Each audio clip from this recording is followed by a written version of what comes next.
Hello, you are listening to Just Films and That. This is the podcast where we talk about films we think might be underrated, underseen, or sometimes we just want to talk about them. I'm the host for this week, Josh Hallam, and I'm joined, as ever, by my co-host and friend, Alice Oliver. Alice, how are we doing? You okay? Getting a bit mushy there, Josh. Yeah, and sorry. Friend. There we go. Yeah, Bit of warmth. we're not quite at friend yet. We've this stuck week. at co-host for 2 years, haven't we? Yeah, 2.5 now, isn't it? Fucking hell. It's just a work thing. It's all it is. It's all it is. How you doing? You okay? I'm very well, thank you. How are you? Yes, I'm very well, thank you. Very excited because, well, you know why, don't you, Alice? You know why I'm excited. I do know why. Oh, very excited. Because we are joined by some more wonderful guests. They keep coming. They keep coming. We keep saying no more guests. We just want to talk about films that we like. But here we are. Anyway, we are joined by the brilliant Jamie and Connor from the film Kindling. How are you guys doing? You okay? Very good, thank you. How are you? Yeah, good. Thank you. Thank you very much for coming on. So so if the guys at home don't know you, you are producers of the film Kindling, which I believe out now wherever you get your films. Absolutely, yeah. I'm the producer and Connor's the writer and director, and it is available in select cinemas and on all digital platforms. Excellent. Yes, make sure to check that out if you're listening at home, and we will put links out there as well. So yeah, definitely well worth a watch, and support British indie film as well. It's always worth your time. Anyway, so Connor and Jamie, if you don't know, every time we have a guest on, as much as we can, we start with a completely random question. So I put that out on our social media. So I'll come to you first, Alice. Alice, this one's from Rob Turner on Twitter, who just tweets us quite a lot. So hello, Rob. Thank you very much for getting in touch. Would you rather have telescopic arms or telescopic legs? Do I still have my hands if I have a I don't think it's like stumps at the end. Okay, I think it's like, so you've still got your hands. So you can extend your arms or extend your legs in the way that Inspector Gadget can. For the kids listening at home, Inspector Gadget. Probably the arms then, I reckon. And you can see through them as if they are a telescope. Is this the rule? No, telescopic doesn't mean telescope. Telescopic means like in a telescopic manner. Oh, fuck. So now I don't know. Now I'm all confused again. Just extendable. They extend. If you had extendable legs, you could run faster. If you had extendable arms, what advantages does that bring? Interesting. Reach high places. I think, but you could do that with the legs as well. You know what? I have always wanted to be a little bit taller, so I'll go with the legs. I'll take the telescopic legs, but you can't see through them like they're you can't see through your legs into the floor through your feet, like your feet are some sort of feet eyes. No, I totally didn't. I totally didn't get that. Rob, if that's what you meant, Rob, I'm sorry, I took it to meant. If you had telescopic arms, you could just pick yourself up and make yourself taller as well. You can use your arms as like leg extenders. Yeah. So they could like walk on your arms. As long as you've been bulking, you could just go off. So what do you guys pick then? We'll come to you first, Connor. I think I've just answered that. It's got to be the arms, isn't it? Lift yourself up, you got legs, you got... Yeah. So is that one for arms and one for legs then? I personally was thinking arms earlier, just because you do a bit more with your arms. Yeah, if you did the reverse of it and you said you had to lose one, I'd probably lose my legs over them rather than my arms, because I feel like life would be easier, but difficult either way. But, easier without legs than arms. I go legs because, similar to Alice, I'd like to be taller. As if you're not listening at home, I'm only 4'3". The pictures do me justice, but no.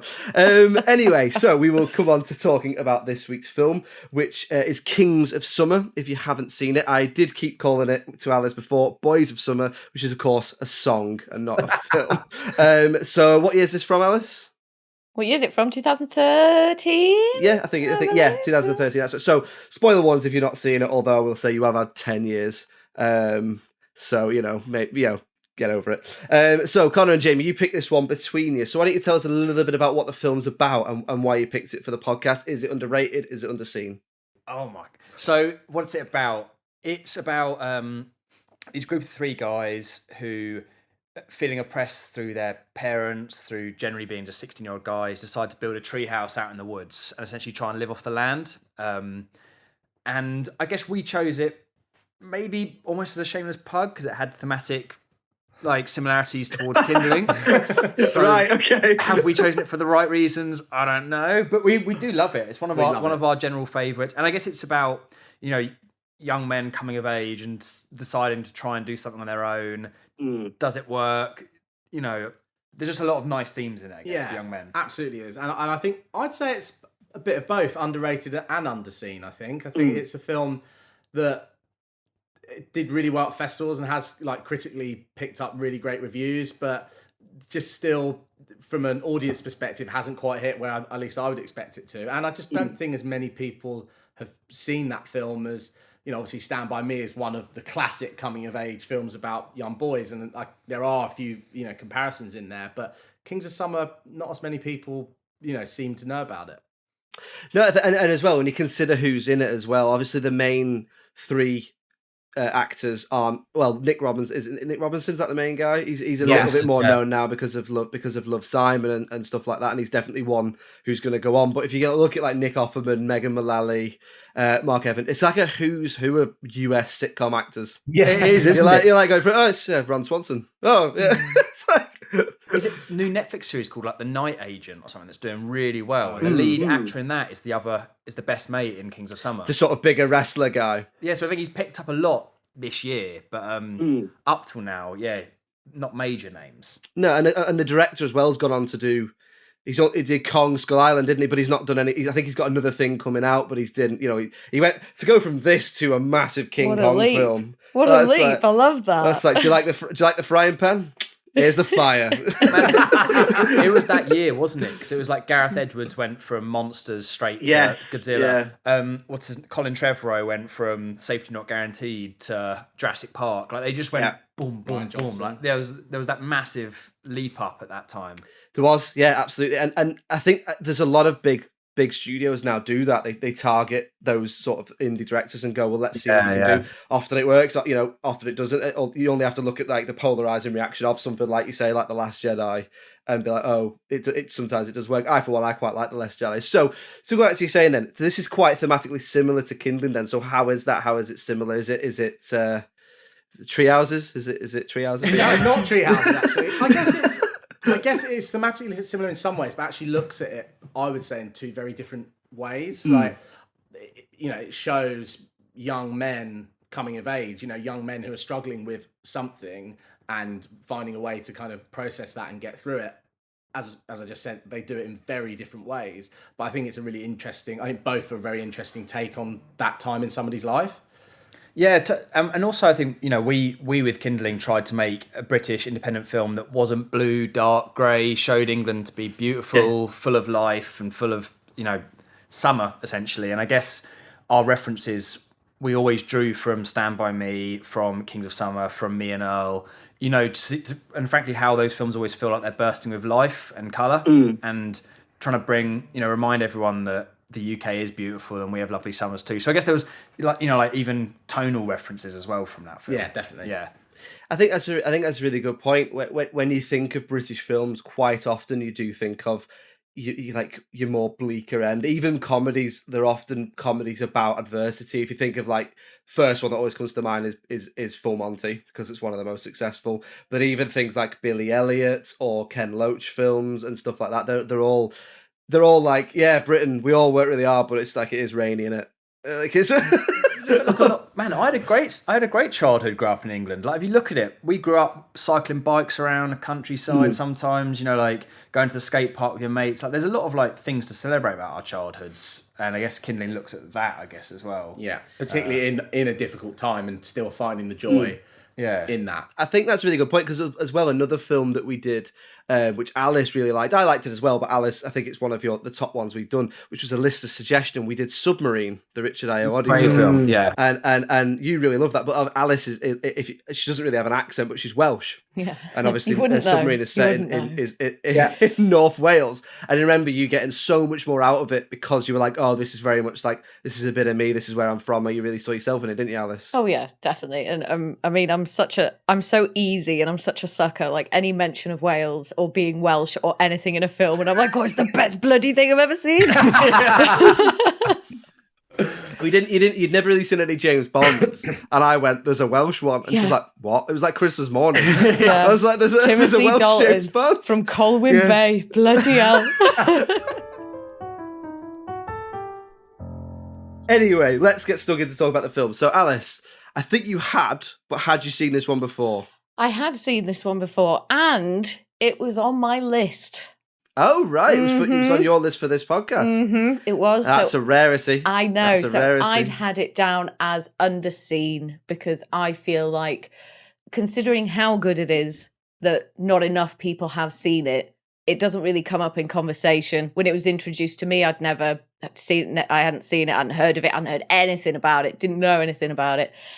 So yeah, was very excited to do this one because I do enjoy this film. What about you, Josh? You hadn't seen that. I'm going to assume you hadn't because you kept calling it Boys of Summer. Because I kept calling it Boys of Summer. Yeah. I hadn't seen Boys of Summer. Haven't seen Kings of Summer either. No, I haven't. I think I'd heard of it, but I'm not too. I couldn't be sure. But I definitely hadn't seen it, so I went into this with no expectations. So having watched it again, and then Alice. Well, actually, no. We'll come to the guys first. So we normally talk about what we like first. So between you, then, what do you like about this film? Let's hear what you like. I think it just draws a really nice line between being an actual good film that conjures all the emotions and being really light and totally rewatchable. Like I think I've probably seen this film genuinely about 10 times, and it's one of those films where you kind of get something new every time, but you're able to like dive into it at any sort of like mental state you're at. You know, it's relaxing if you want it to be. It's engaging if you just want to like really focus on it. I don't know. I find a really sort of relaxing nature in this film. Like a comfort. Yeah, definitely a comfort, man. Like a certain nostalgia as well. Yeah, I can definitely see that. It's definitely because I know, Alice, you've mentioned your husband loves this film, doesn't he? He does, yeah. Yeah, so it's definitely one where I could see, like, I would watch it again. I mean, we'll go on to what I liked about it later on, but like I definitely watch it again. And I think a lot of films are like that. Either they're layered, so you watch them again and you see something else, or they're made in such a way that you because recently, and if this hasn't come out yet, but it's not a spoiler, we did Thunder Road with another guest, the Jim Cummins film. And I'd seen it before and was like, I enjoyed it, but I didn't come away thinking there wasn't like a defining memory. I just remember thinking, yeah, that was good. And then I watched it again for the episode, and I loved it so much more because I wasn't having to focus on what was happening because I already knew what would happen. Cool. Yeah, man. Yeah, so I think if I was to watch this again, I think I probably would get something more out of it. So yeah, I totally see that. Like you say, like there's definitely a comfort to it. I think there's almost a bit of wish fulfillment in there as well. 100%. Yeah. Yeah, because I think there's definitely people probably think I want to do that. That's great. So what else then, Jamie? Come to you as well. Is there anything you particularly like that stands out to you about it? Yeah, a couple of things. I think it perfectly captures, like, it doesn't over dramatize anything at all. Like, the reason why they all sort of like run away from home isn't because of necessarily some like great event or anything that's over dramatized. It is, while lots of us, like Connor was just saying, why lots of kids sort of depart home and decide to rebel against their parents. It's kind of for like the small things, and I just think it perfectly captures that juvenility, juvenile status, or whatever the word would be. I like making that word. And then the character of Biagio is just here's a highlight for me. Oh my god, just amazing. Even hearing you say that, it's the music as well, isn't it? When they're all banging on the pipe and they're running through the field, it's just such a yeah. But yeah, Biagio is like just hilarious. One of the most awkward characters, I've ever seen, but so relatable. Like characters like Napoleon Dynamite are really awkward, but so kind of like out of touch with any sort of like relatability. And Biagio just has this like, I could watch a film just about him, a series just about him, basically. Just Biagio, because what I like about Biagio is they use him really good for comic value, but also they don't tell you anything about him. No. You see one shot in his house where he's talking to his dad, and he all you know is that he calls him dad. You can see him shaving, but you don't even see his. That could be anyone. That could be like And I think he speaks. Does he speak? They either speak Italian or Spanish to each other, but it doesn't. I don't even know what. Such a confidence in the director doing that as his debut, because like everyone says, you've got to really flesh out, the characters. Like you've got to really find who they are, and he kind of just plonks this character in and kind of gives you nothing, and just sort of feeds in this weird like backstory you can't really put together. I'm just remembering that moment in my head where they're like, it's at night in the house and the torch, it's really like pitch black, and then the torch just suddenly comes and he literally looks like a dead body. But he was definitely a highlight for me. Anyway, we'll come to you, Alice, then. So having watched it again for this with a little bit more of a critical eye, what did you think? What did you like? There was so much that I liked about it. So I really enjoy the story and the themes and the aesthetic and the ambiance of the whole thing. So I think it's really possible that this would cause those very strong feelings of nostalgia, like you say, for the audience, for a time, for a feeling, or for a place that they never actually had the chance to experience. It is almost like that fantasy fulfillment for like stressed out and sad millennials, and maybe even other generations too, but I'm a millennial, so, I'll just use them as a reference point. So where you're bringing your whole life back to basics. It's just about building a shelter or finding food and enjoying the scenery. But then obviously they've got the safety net of being able to just go back home. So there's no true emotional trauma from having to actually feed yourself and find shelter for yourself, because the threats and the risks associated with that aren't real, because they can just go home if things get too hard. And obviously Patrick does ultimately as well. I thought the soundscape of this was fantastic and so effective. So with regards to both the soundtrack or the score and the diegetic sounds as well, which at times felt really emphasized. So all the sounds really come together and work so well to create feeling and create a mood. And it's like every single sound has been planned and timed to the nth degree. The way that they bridge over scenes and locations, and it complements the action on screen every time. It was just really clever, really enjoyable, and I thought brought so much to the film. And I hadn't considered that the first time that I'd seen it, just how good the whole thing sounded. Yeah, I must say you always pick up on sounds and music and stuff like that, but it's not something that I pick up on as much as you. But now that you mentioned it, particularly the main memory that I have is what the guys mentioned with the pipe. It's like stomp or something, isn't it? Like, yeah. So but that's brilliant. And that's the opening scene as well, which is really effective. Yeah. But I think the thing for me, Josh, was that when YouTube first hit the scene, I literally spent hours and hours and hours watching music videos. Like, I was just obsessed. You love a music video, don't you? Oh, I fucking love it. I love a good music video. Like, the weirder, the better. So then when I'm watching films, I'm always like listening out. It's like, oh, what does this sound like? Even with like normal, like diegetic sounds as well, like footsteps or waves or like the pipes and stuff, I just pick up on it. I'm really I'm quite sensitive to it, I think. And I've got quite sensitive hearing anyway. So I'm just like, oh, I can't hide from it. But yeah, I just thought it sounded amazing. So in terms of the characters and the performances, so all of them were great. I think all of them gave really strong performances. We got some really good character introductions as well. So you get quite a lot about each character in a very short space of time without it being like this overt exposition dump, which I always appreciate.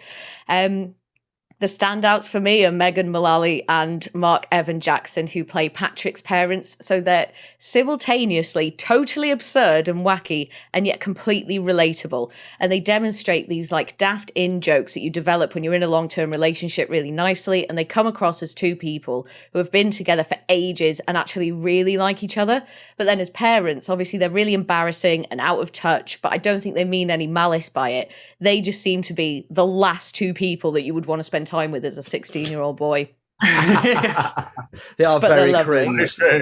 They're so funny. The thing that she says with the salad, I can't remember what it is, but it's like, oh, we got the good salad in today. Oh, it must be our big day, and all this, all this nonsense that, you after you've been with someone for X amount of time or whatever, it's like you start speaking your own language, and it's just like, oh, the good salad's in. Way loved it. It's so cringe, but also, oh yeah, it's executed so well because it's really cringe, but also at the same time, it's obviously really loving.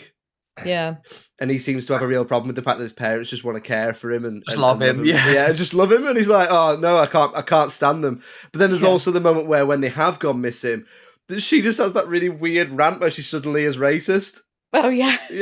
About the Irish. She's saying things about the Irish. And then he's like, I'm Irish. And stuff like that. But also, of course, she's married to Ron the main Swanson. character's dad. Ron Swanson. So in real life, they're married and they have scenes together where they're not getting on. It's like, I think that must be so much fun to make.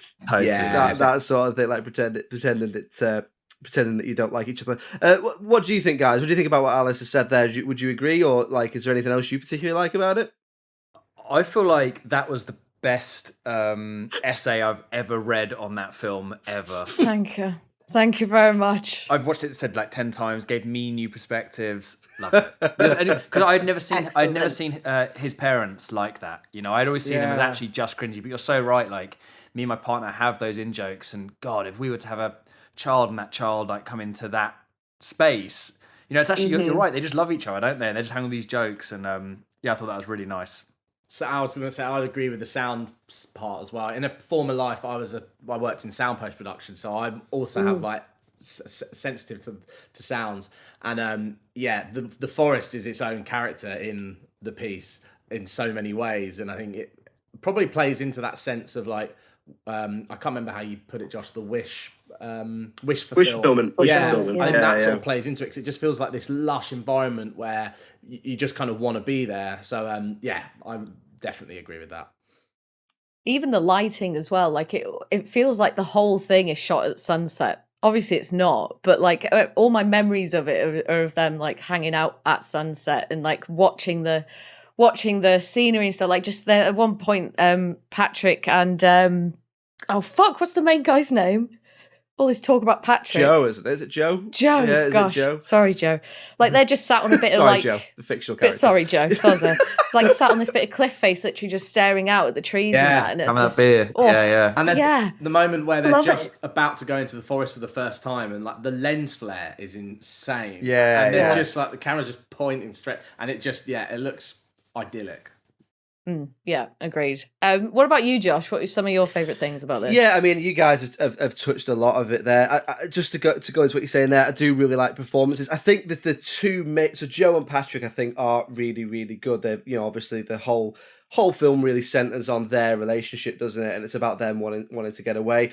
Highlight, love Biagio. So love, I wanted to say Moises, I've got his name written here, Moises Arias. Hopefully I've said that right. He's brilliant in this. And then what you do is, with a lot of good films like this, we touched on it before, where you get a lot of films that are centered around a young cast. What you then do is you surround them with a really likable older supporting cast, and then that really fleshes out the world of the film. So the sort of benchmark we always talk about in terms of, not generally speaking, but films that we've done, is we always talk about the world building of something like Easy A. If you see Easy A, where what they do is they go, it's like Stanley Tucci, Patricia Clarkson, Thomas Hayden Church, Lisa Kudrow, and stuff like that. Whereas, and they do that in this, like you say, Nick Offerman, Megan Lally, Alison Brie rocks up for a couple of scenes in this. Shows her face from it, doesn't she? Yeah, Mark Evan Jackson as well, he's like one of the ultimate that guy from the sitcom. Like he's in every scene. I checked his IMDb. He's in like I was like, where do I know this guy from? I was like, there, and there. Yeah, so he's in everything. So I thought that the cast was really good. Again, just to talk about the look of the film, I liked that a lot of it felt a little bit handheld and a little bit like a home video in places, like they were filming themselves. Use of colour as well. So just to touch on what you're saying there about the sunset thing, it seemed like everything before they moved into the woods was at night. And then when they moved into the woods, everything is, like you say, it's all so much less muted, so much more colourful and stuff like that. It reminded me a little bit of Swiss Army Man as well. So when we did Swiss Army Man, that film. Yeah, I get that. So it reminded me of that. And it reminded me a little bit as well of Captain Fantastic. Yeah, I think they all came out around the same time. Yeah, they feel like it, don't they? They feel like they were like the ultimate living in the woods films. They're living in the woods cinematic universe. I thought it was really, really well paced. So it's pretty much a brief hour and a half, so maybe a little bit longer. Yeah. I thought it was funny as well. So it's not really got a genre, has it? It's sort of a dramedy, if you like. There's funny bits, there's dramatic bits, and stuff like that. And I quite like the subtlety of it. So, like you say, there's the bit with the parents, but there's also like Nick Offerman's got some great throwaway lines in there, like the fact that Alison Brie's boyfriend is so desperate for him to like him and stuff like that. The singing. But then you've also got things like, so funny. And I don't even know if this is meant to be funny, but the fact that they all grow such shit facial hair. I was laughing at it all the way through because I was like, I can't really grow a beard. What I've got now is about as good as I could get. And I was looking at like, that's such a shit mustache, but that's what it looks like if I try and go mustache. So little subtle things like that. But there's also like, there's some mad little cutaways as well in there, where they're going into their own minds, imagining what they're going to do and stuff like that. And I enjoyed that. So yeah, I mean, overall, really, really enjoyed it. I thought it was a really well constructed, well paced film, and I think it's definitely worth a watch. Okay, then, so let's move on to talking about things that we didn't like about the film, or that we perhaps would change about the film. Alice, would you change the title to Boys of Summer? I think that's I would now. Yeah, because beautiful. It is, beautiful. And that was a good cover of it as well. It did have its name changed after it came out, I think. Oh, did it? It wasn't called Boys of Summer. It was called Treehouse. Oh, no. Was it? was it Toy House Yeah. or something? Yeah, I see that. Why did they change it? Just like trying to get people to go. So Toy House is a bit horror, isn't it? You can imagine that. It came out of Sundance, didn't it? So I wonder if it got picked up by a distributor who changed it. I would definitely watch that film more because of Summer. Yeah. Good job. Toy House. So anyway, Alice, back to what you said. Is there anything you didn't like about it? Anything you'd change? No, not really. I couldn't. I was even trying to look for things and I couldn't find anything. But I do have 2 questions, and I'm wondering if you can shed some light on these. So, first of all, where did Biagio get the machete? Wow. Where did he get the machete? It was weird. He just bounced on screen and he starts going woo woo woo, all the like greenery in that. American supermarket nearby. You can get most whatever you want. You can get most military grade weapons. It's next to the automatic rifles. So I thought I just could have done with an explanation. Where does Joe get his sword from? Yeah, good question. Good follow-up question, Josh. See, these are the questions we need answering. The other thing was that just, I guess, kind of irritated me a little bit, so maybe I would change this or didn't like it. But Patrick's like leg brace, whatever the fuck it is he's wearing on his leg. But we see him running, we see him swimming, we see him climbing shit, we see him jumping off shit. You don't need that damn leg brace. What is he wearing it for? It was weird. Is it not? Are his parents not forcing him to keep wearing it? But he keeps it on, doesn't he? When he's in the when they're out in the wild, out in the wilderness. But we see him run. I see him running. He seems to be running and just then he fine. kicks him in the foot later on, doesn't he? Yeah, and I think he's like, does a kind of over the top like ow sort of thing. But I was just like, what has he got that on for? He clearly doesn't need it. He's fine. Maybe he's just hard. I thought it hard. was a bit weird. Huh? Maybe he's just dead hard. He's just dead hard, yeah. I've got my broken leg, I'll fucking run on this, no problem. So anything else then, or is it just the inconsistent use of leg brace? That was it, that's literally it. Everything else was great, it was banging, I loved it. What about you guys? Is there? I mean, obviously you've picked it, so that I'm guessing obviously you've been very effusive in your praise of it. Is there anything you would change? Apart from the title to Boys of Summer, obviously. I was just thinking that when you asked it. I wouldn't say there's anything I would change, but I would say when you compare it to something like Me and Earl and the Dying Girl or Little Miss Sunshine, those films, no matter how many times I watch them, can still really conjure like deep emotions in me. You know, like I can still see those films and feel the same emotion almost I felt the first time around. And one thing I would say is I find Kings of Summer incredibly easy to watch, but I wouldn't say that like it brings out a huge visceral emotional response in me. Yeah. And that's not a criticism, it's more, maybe that's actually why it's so easy to keep rewatching it. But I would say that maybe it doesn't go as... Have you seen Safety Not Guaranteed? Yes. That film it's a great film. Ruins me at the end when it's all kind of like culmination. It's just... And I think maybe it lacked that ending that really brought about the big final so punch. simple, isn't it? Yeah, it's so simple. But maybe that's I suppose it does lack stakes a little bit, doesn't it? Because because I suppose, and it's not really about that. Like you say, some films are just made to. Not every film is made to have a scalable impact. So it's not everything's like you got your horrors and your comedies, which are obviously what people would consider the purest emotional reaction to a film, fear or laughter. But also you got things like this, which are just sort of a little bit emotionally explorative. So this is the thing with like any film. Like Alice, the thing you said about the parents being so one way, like they've got quite nice parents, and maybe if one of the parents was like physically abusive, you'd understand the stakes of them being out in the. But that's a different film, and I think almost this film should be taken for almost what it is, where it's actually. As you said, the stakes aren't that high, but that's kind of why it's great. The same with like the police narrative throughout and them actually missing. Like, I don't think it's until like almost an hour in that you realise they've been gone for like 5 days. You see like the news report, but then the dad, Nick Hoffman's character's, that scene at the door with the police officers where he's just basically sort of ripping them off. It's hilarious. And I think that maybe you're right. We love deep films that actually kind of like move you and make you change the way you think about the world. But maybe actually this film wasn't that. Imagine this by a different director or a different director where actually the police are like really trying to like take this seriously and find these kids, and the parents aren't the best parents, and the kids are actually running away from deep trauma, and it could still exist, and it could still it'd be a lot heavier though, wouldn't it? Right. And I think there's a subtlety to the comedy. I think that there is definitely it's very subtle in the way it makes you laugh, and that is one of them. Which is it's a bit like, oh, I'm gonna go live in the woods because my life's so hard, even though and the point is it's not. Yeah, exactly. If it was hard, you'd be watching it through the lens of, oh no, fair enough, go you, I hope you succeed. Whereas you are watching it like they are sort of a bit entitled, but that's the point, isn't it? That's exactly it, man. These kids are actually totally fine. Nuclear families, like it's kind of they've got a safe world outside of the woods as well. It's like what you said, like they can go to their house to get beans and go to the local supermarket to get a cooked chicken. Like, machete. Because it doesn't one of them say, isn't there a bit in it where one of them says, or one of the police officers says something about a kid that went missing 8 years ago? And I thought that was going to be Biagio. I thought it was gonna be that he just is missing and he just sort of tags on to. Oh, that's cool. I like that. And he's not. Obviously, it's not. And I don't think the film's any worse for that. But when they said the 8-year thing, I thought, well, that's going to be why he's weird because he spent so much time on his own. That would be wicked. Yeah. So I mean, so is there anything else? Is there anything else you'd change then, or is it just that you're pretty happy with it? Connie, do you want to add anything on? No, I think I wouldn't change it, but I would say it doesn't conjure that big emotion. Yeah. That's not a lot of criticism, though. No, but I know what you mean. That's why it can be easy watch. There are some films which I will put on as comfort films like that. Yeah. And I'm trying to think of examples, and also there's always, we've talked about this before, there's a joy in formula. There's a reason why superhero films, James Bond films, other films, they have a formula where you know what's going to happen.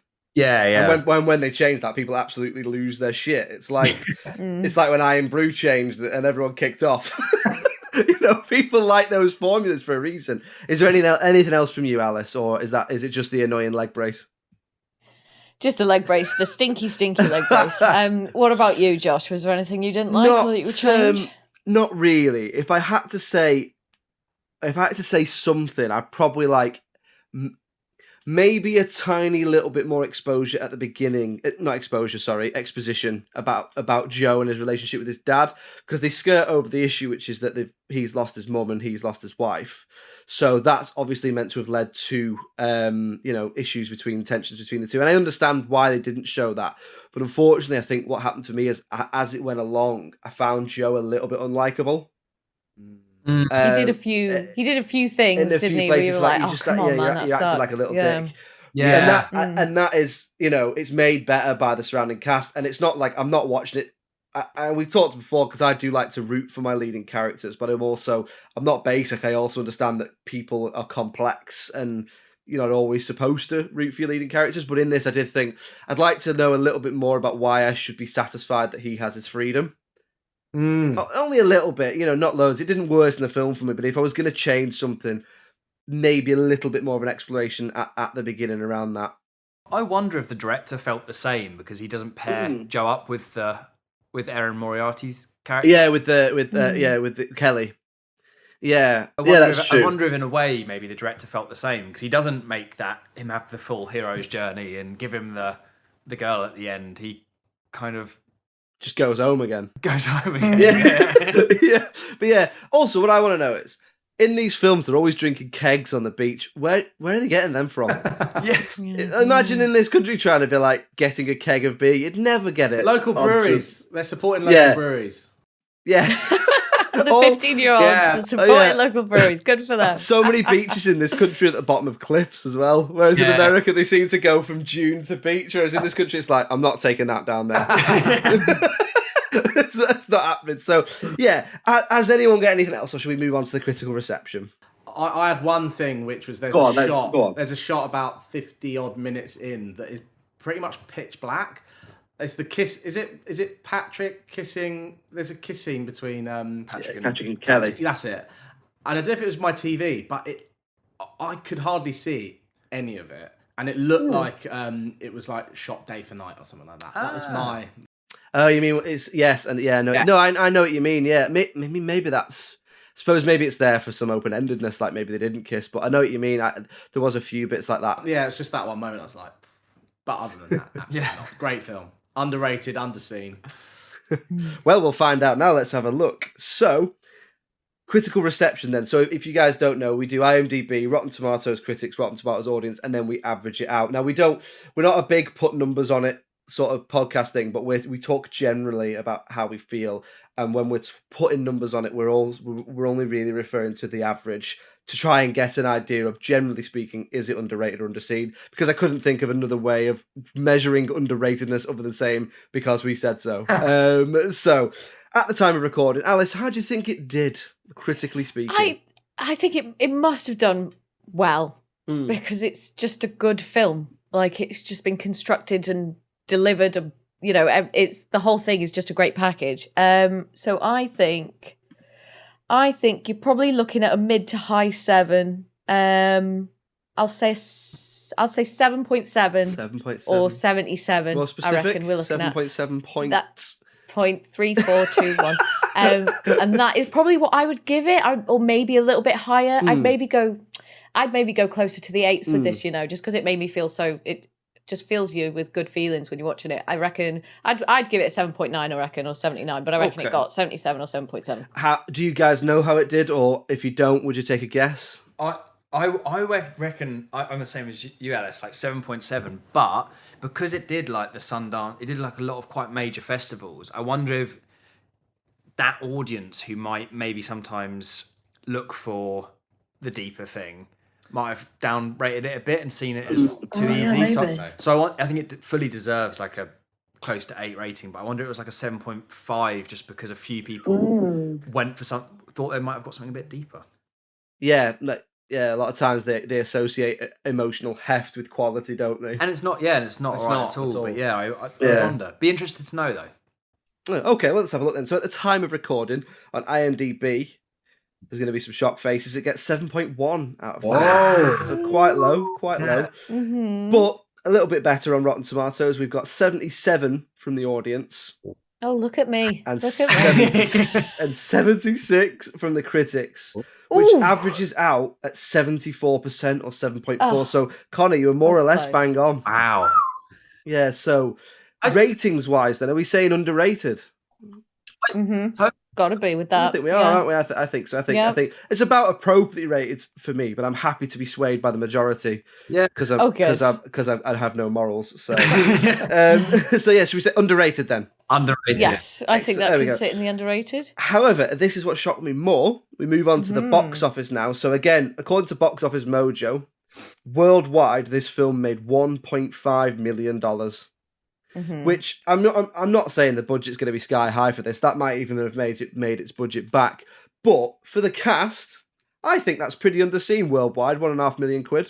Well, and the budget was 1.5 mil. So it broke pretty even, much just broke if you don't count marketing. I think 10 years ago as well, when things weren't going straight to, I think now with the box office you can't judge the same, right? I think that is underseen. Yeah. Yeah.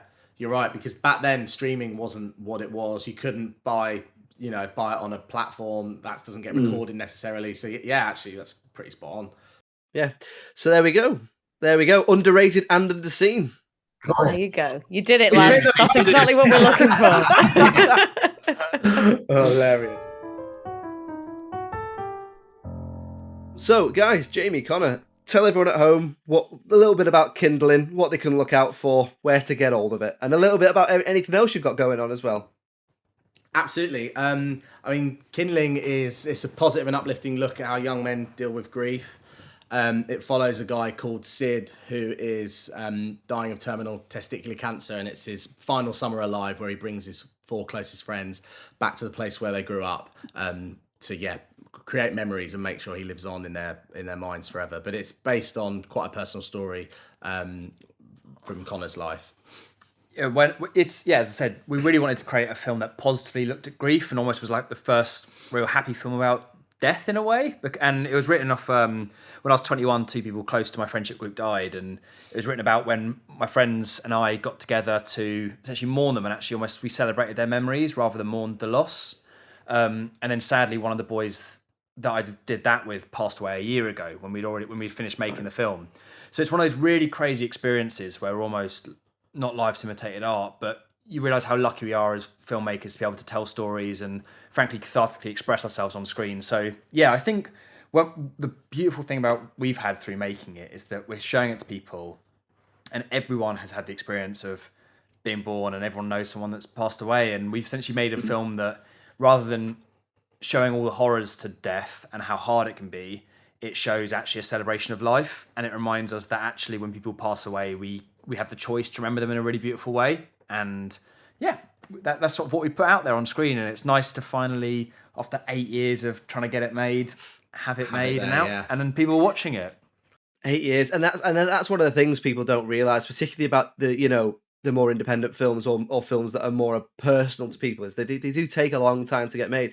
We've done films that have got 4% on Rotten Tomatoes or whatever, and we'll be like, yeah, but it doesn't mean a load of people didn't work hard on it. I think Kindling is definitely, particularly in terms of audience, like audiences love this film and love talking about it. And it's in the top 50 highest rated films of 2023 on Letterboxd at the moment. Oh, brilliant. So audiences are really responding to it massively. So yeah. So for the guys at home then, so obviously it's in selected cinemas. Is it also on streaming at the same time, or is it going streaming soon? Yeah, we made this film to be accessible. Like, our dream audience for this film is frankly anyone who needs it, and also it's a representation of masculinity, so it's for young guys to watch as well, to sort of see how men can be. So we always wanted this film to be accessible, and so yeah, through Signature Entertainment, it's available on Sky, Apple Plus, Amazon, Microsoft, everywhere you can buy a film or rent a film. Any streaming site where you can rent or buy a film, basically. Yeah. Excellent. Well, we'll put links to it out in the episode when this comes out. We'll put some stuff out on social media as well. So do check it out, because it's always good to support, particularly British indie film, and it's well worth a watch. So check it out. So yeah, we'll put links to that out there now. Jamie and Connor from Kindling, thank you very much for joining us. So there we go, another guest episode in the bag. Do be sure to check out the guys' film Kindling if you can. It's well worth a watch. There's links to it in the episode description, and we'll put some stuff out there on social media as well. Give them a follow and check it out. We'll be back next week with another episode in your ears, talking about a film that's underrated or underseen, or not, depending on who wins the argument. That is literally or both. Or both. Yeah, it's an open to interpretation concept, Alice, isn't it? Nice and loose. Nice and loose. Yes, we'll be back next week with an episode. If you'd like to get in touch with the meantime, the email address is filmsandthatpod@gmail.com. We're on all the social medias. If you just search for Just Films and That Pod on Facebook, Twitter, TikTok, Instagram, you'll find us. We always put stuff out there. So yeah, give us a follow, engage with us, get in touch. We always like to hear any films you want to suggest, and we'll try and squeeze them in if we can. We're on Patreon as well. So if you are looking for bonus content, episodes released a little bit early, head on over to Patreon and look for Just Films and That, and you'll find us. Loads of tiers there with extra stuff. Any support you can give us is massively appreciated. We're also on the television, aren't we, Alice? We are indeed. Every Friday evening from 6 p.m, you can find us on the local TV network. So if you live in Birmingham, Bristol, Leeds, Liverpool, or the northeast of England, you can find us on Channel 7 on Freeview. Or if you live in North Wales or South Wales, you can find us on Channel 8 on Freeview. Or if you want to check out the videos, I've been uploading them to Dailymotion. So if you just type in Just Films and That, they'll come up. So that's every Friday from 6 p.m. on the local TV network. Yes, lots of ways to see us, hear us, and we'll be back next week with another episode. Thank you very much for listening. Your support is, of course, always appreciated. It's goodbye from me. Cheerio! Bye!